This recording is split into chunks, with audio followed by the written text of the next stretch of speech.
নমস্কাৰ বন্ধু বান্ধৱীসকল, আমাৰ ৰাখিব চেনেলটোলৈ আপোনালোকক স্বাগতম জনাইছোঁ। আজি এই ভিডিঅ'টো মন দি চালে বিশ্বাস কৰক আপোনালোকৰ ঘৰত ধন, শান্তি আৰু সৌভাগ্যতা বৃদ্ধি পাবলৈ ধৰিব। কাৰণ মই আজি আপোনালোকক জনাম মা লক্ষ্মী সদায় ঘৰত থাকিবলৈ আপোনালোকে মন দিবলগীয়া 7টা অতি গুৰুত্বপূৰ্ণ নিয়মৰ কথা।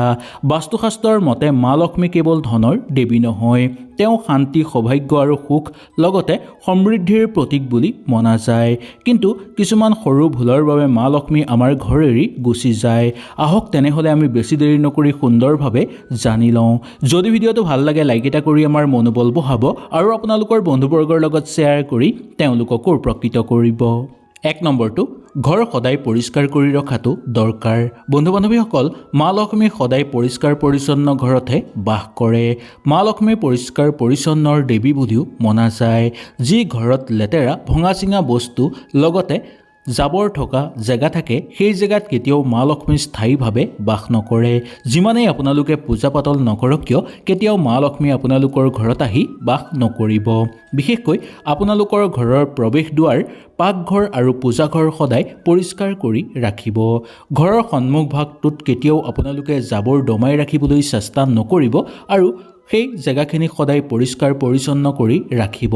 সেই জেগাত সুগন্ধিত ফুল আপোনালোকে লগাব পাৰে, যাৰ ফলত আপোনালোকৰ ঘৰলৈ শুভ শক্তিৰ আগমন ঘটিবলৈ ধৰিব। দ্বিতীয়টো হ'ল পাকঘৰ। পাকঘৰ সদায় পৰিষ্কাৰ কৰি ৰাখিব লাগে। ৰাতি কেতিয়াও পাকঘৰ লেতেৰা কৰি শুই যাব নালাগে।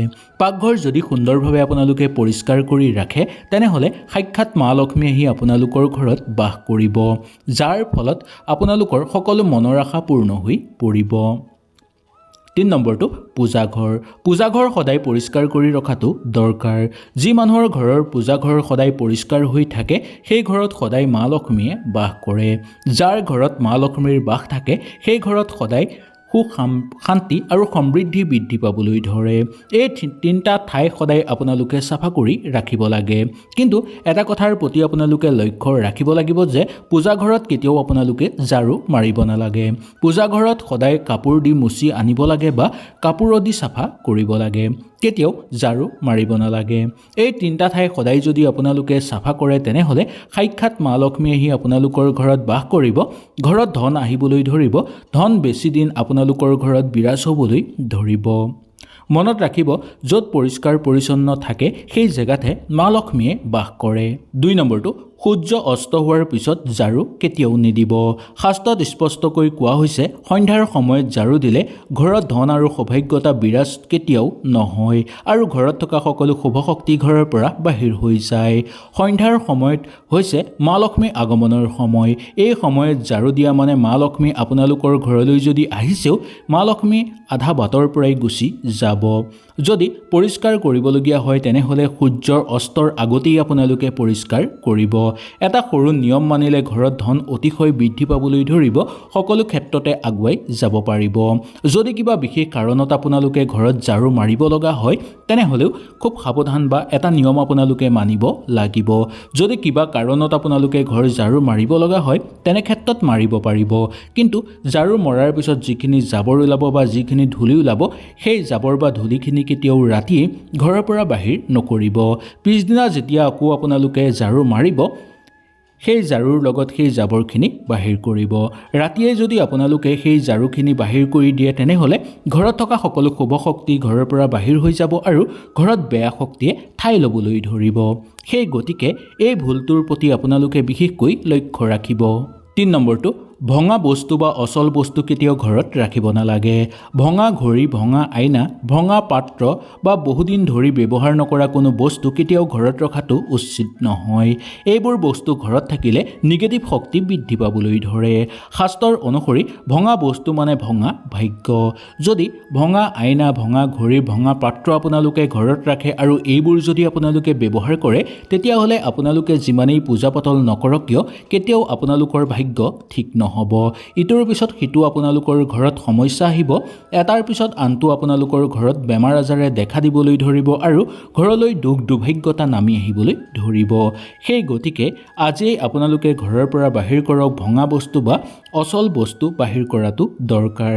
এই এটা নিয়ম মানিলে ঘৰত ধন অহাৰ পথ মুকলি হৈ পৰিব।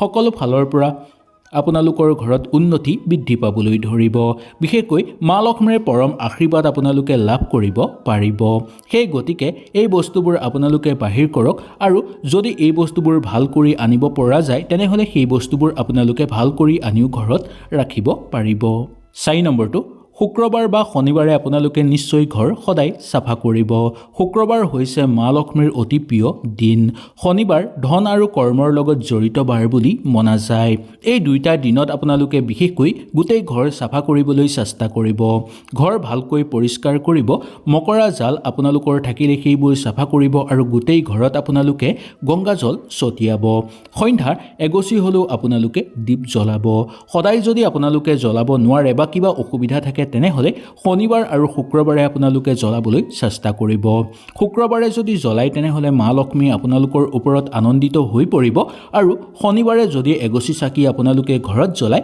তেনেহলে আপোনালোকৰ ঘৰত ধন আৰু কৰ্মত সফলতা নামি অহা দেখিবলৈ পোৱা যাব ইয়াৰ লগতে মা লক্ষ্মীৰ পৰম আশীৰ্বাদ আপোনালোকে লাভ কৰিব পাৰিব আৰু যাৰ ফলত মা লক্ষ্মীৰ কৃপাৰ ফলত আপোনাৰ লগতে আপোনালোকৰ পৰিয়ালতো উন্নতি বৃদ্ধি পাবলৈ ধৰিব বিশেষকৈ শুক্ৰবাৰৰ দিনটো পাকঘৰ পূজাঘৰ আদি আপোনালোকে চাফা কৰাটো অতিশয় উত্তম বুলি মনা গৈছে এই দিনা বিশেষভাৱে যদি আপোনালোকে চাফা কৰে তেনেহলে সকলো শুভ শক্তি আপোনালোকৰ ঘৰলৈ আহিব আৰু আপোনালোকৰ ঘৰতে থাকি যাব এই শুভ শক্তিৰ পৰম আশীৰ্বাদৰ ফলত আপোনালোকৰ সকলো মনৰ আশা পূৰ্ণ হৈ পৰিব 5 নম্বৰটো পূজাঘৰ সদায় পৰিষ্কাৰ কৰি ৰাখিব লাগে যি ঘৰৰ পূজাঘৰ পৰিষ্কাৰ হৈ নাথাকে যি ঘৰৰ পূজাঘৰত লেতেৰা হৈ থাকে সেই ঘৰত কেতিয়াও ধন স্থায়ীভাৱে বাস নকৰে আৰু তেনে ঘৰত কেতিয়াও শুভ শক্তিয়ে ঠাই নলয় আপোনালোকে যিমানেই ঘৰখন পৰিষ্কাৰ কৰি নাৰাখক কিয় কিন্তু বিশেষকৈ যদি আপোনালোকে পূজাঘৰখন পৰিষ্কাৰ নকৰে তেনেহলে আপোনালোকৰ একো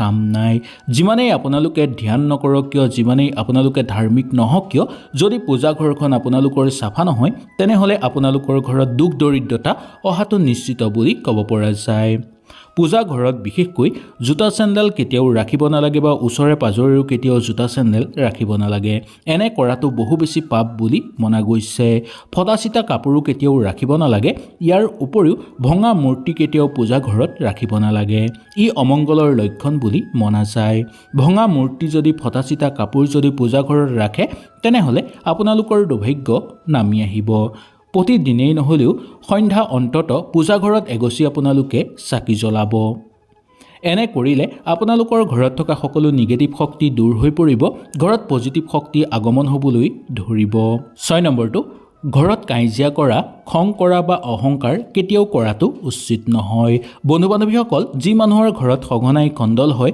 যি মানুহৰ ঘৰৰ মানুহে বেছিকৈ খং কৰে বা বেছিকৈ অহংকাৰ কৰে সেই ঘৰত মা লক্ষ্মীয়ে কেতিয়াও বাস নকৰে বন্ধু বান্ধৱীসকল মা লক্ষ্মী হ'ল শান্তিৰ দেৱী যি ঘৰৰ মানুহৰ এনে অৱস্থা দেখিবলৈ পোৱা যায় সেই ঘৰত মা লক্ষ্মীয়ে বাস নকৰে যাৰ ফলত ঘৰত দুখ দৰিদ্ৰতা বৃদ্ধি পাবলৈ ধৰে সকলো ফালৰ পৰা তেওঁলোকৰ ঘৰত অমংগল নামি আহিবলৈ ধৰে যিমান আপোনালোকে কাম নকৰিলেও সেই কামৰ পৰা উচিত ফল লাভ কৰিব নোৱাৰিব যদি উচিত ফল লাভ কৰিও সেই ধন কেতিয়াও আপোনালোকে জমা কৰি ৰাখিব নোৱাৰিব সেই গতিকে সদায় মা লক্ষ্মী আগমনৰ কাৰণে আমি ভগৱানক স্মৰণ কৰিব লাগে বা মা লক্ষ্মীক স্মৰণ কৰিব লাগে সদায় মিঠা কথা ক'ব লাগে ব্যৱহাৰ সদায় নম্ৰ কৰিব লাগে এই দুটা গুণ থাকিলে ধন নিজেই আহি আপোনালোকৰ ঘৰত থাকিব 7 নম্বৰটো টকা পইচাক সদায় সন্মান কৰিব লাগে টকা পইচা কেতিয়াও মাটিত থব নালাগে ভাজ কৰি টকা পইচা কেতিয়াও ঘৰত ব্যৱহাৰ কৰিব নালাগে এনে কৰিলে আপোনালোকৰ জীৱনলৈ দুৰ্ভাগ্য নামি আহিব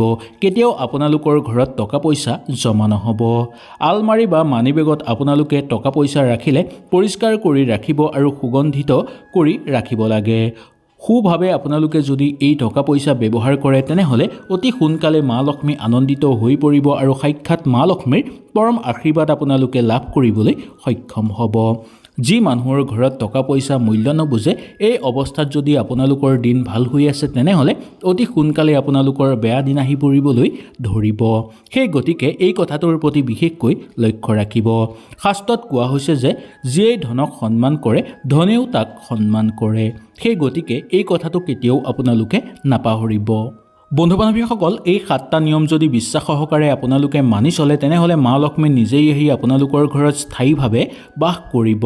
এই ভিডিঅ'টোৰ যোগেদি হয়তো আপোনালোকে সুন্দৰভাৱে বুজি পালে। কিবা অসুবিধা পালে নিশ্চয় মোক তলত কমেণ্ট কৰি জনাব। আপোনালোকৰ সকলো প্ৰশ্নৰ উত্তৰ মই আপোনালোকক দিবলৈ চেষ্টা কৰিম, কাৰণ আগন্তুক দিনত মই ইয়াতকৈ আৰু অধিক গুৰুত্বপূৰ্ণ ভিডিঅ' লৈ আহিম, যাত আপোনালোকে ধন, ভাগ্য আৰু সৌভাগ্যতা বিৰাজ কৰি ল'ব পাৰিব। মা লক্ষ্মীৰ কৃপা সদায় আপোনালোকৰ ওপৰত থাকক, তাৰেই কামনাৰে আজিলৈ ধন্যবাদ।